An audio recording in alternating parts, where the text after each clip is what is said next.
Chapter 20. The Lord sends Ammon to Middoni to deliver his imprisoned brethren.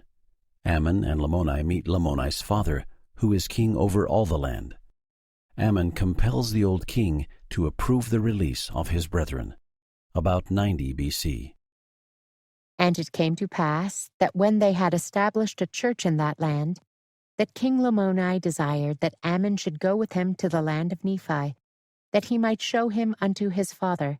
And the voice of the Lord came to Ammon, saying, Thou shalt not go up to the land of Nephi, for behold, the king will seek thy life. But thou shalt go to the land of Middoni, for behold, thy brother Aaron, and also Muloki and Ammah are in prison. Now it came to pass that when Ammon had heard this, he said unto Lamoni, Behold, my brother and brethren are in prison at Middoni, and I go that I may deliver them. Now Lamoni said unto Ammon, I know in the strength of the Lord thou canst do all things.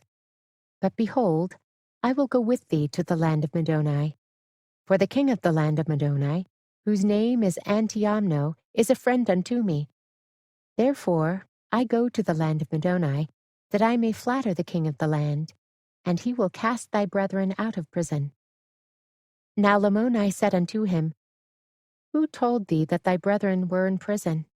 And Ammon said unto him, No one hath told me, save it be God. And he said unto me, Go and deliver thy brethren, for they are in prison in the land of Middoni. Now when Lamoni had heard this, he caused that his servants should make ready his horses and his chariots. And he said unto Ammon, Come, I will go with thee down to the land of Middoni, and there I will plead with the king that he will cast thy brethren out of prison. And it came to pass that as Ammon and Lamoni were journeying thither, they met the father of Lamoni, who was king over all the land.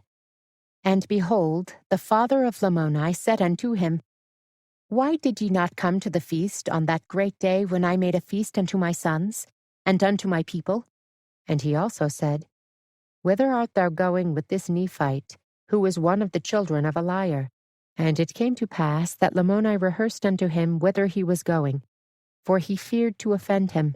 And he also told him all the cause of his tarrying in his own kingdom, that he did not go unto his father to the feast which he had prepared. And now, when Lamoni had rehearsed unto him all these things, behold, to his astonishment, his father was angry with him, and said, Lamoni, thou art going to deliver these Nephites, who are sons of a liar. Behold, he robbed our fathers.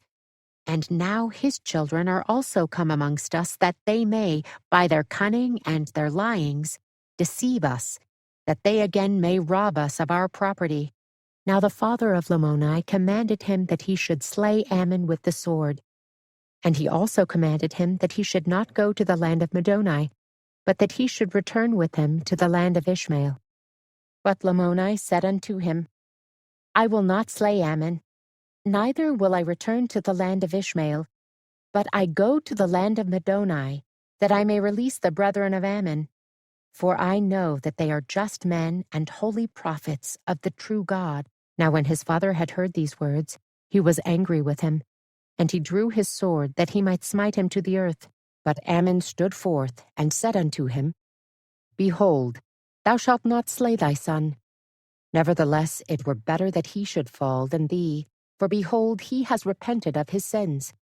But if thou shouldst fall at this time, in thine anger, thy soul could not be saved.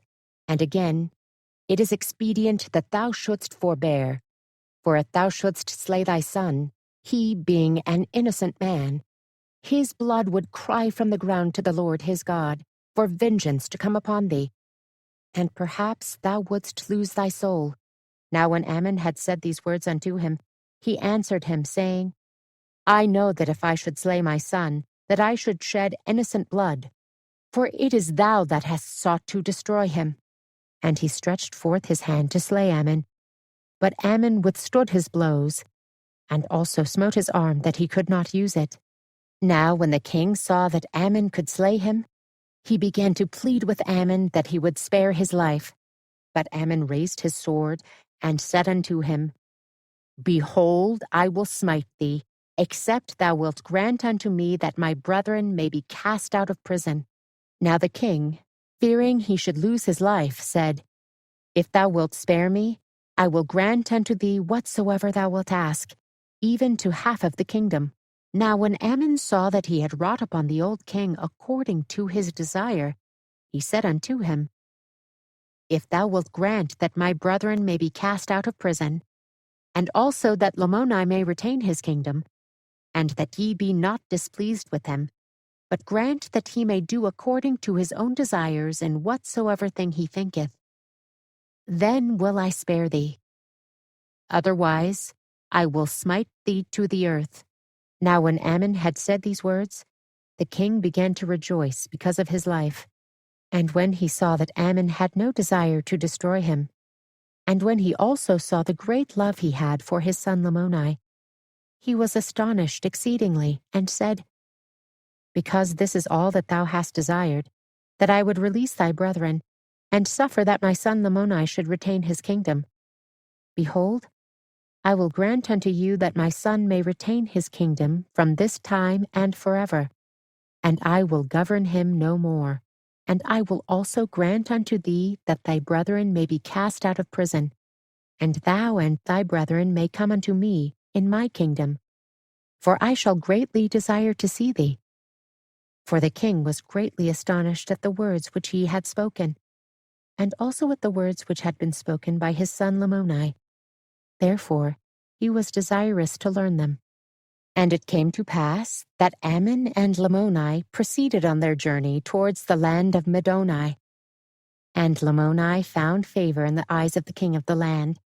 Therefore the brethren of Ammon were brought forth out of prison. And when Ammon did meet them, he was exceedingly sorrowful. For behold, they were naked, and their skins were worn exceedingly because of being bound with strong cords. And they also had suffered hunger, thirst, and all kinds of afflictions. Nevertheless, they were patient in all their sufferings. And, as it happened, it was their lot to have fallen into the hands of a more hardened and a more stiff-necked people. Therefore they would not hearken unto their words, and they had cast them out, and had smitten them, and had driven them from house to house, and from place to place, even until they had arrived in the land of Middoni. And there they were taken, and cast into prison, and bound with strong cords, and kept in prison for many days, and were delivered to Ammon.